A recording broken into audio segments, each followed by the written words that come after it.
America has the most successful form of government of any nation in the history of the world. Yet consider those who originated our form of government, those who penned our original governmental documents. Where did they get the unique ideas that have caused America to be so different from all other nations? Perhaps the answer is found in an axiom often attributed to President Abraham Lincoln. The philosophy of the schoolroom in one generation will be the philosophy of government in the next.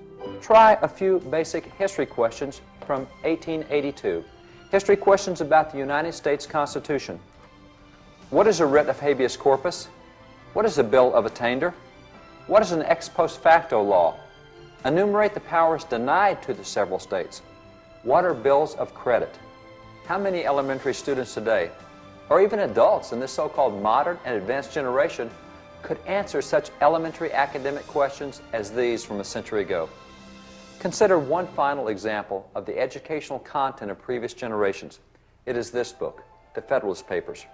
Written in the years 1787 and 1788 by three prominent founding fathers, James Madison, Alexander Hamilton, and John Jay, this work explained to the citizens of the new United States why a federal constitution was needed.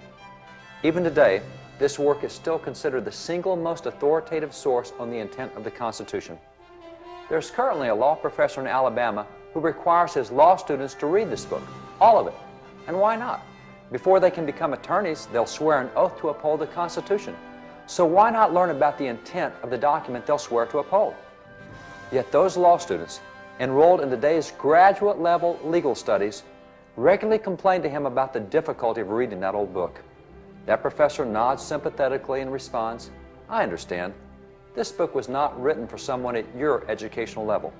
This book was written for the common, average, upstate New York farmer of 1787. Perhaps someday you, as a graduate student, will attain the educational level of those early New York farmers."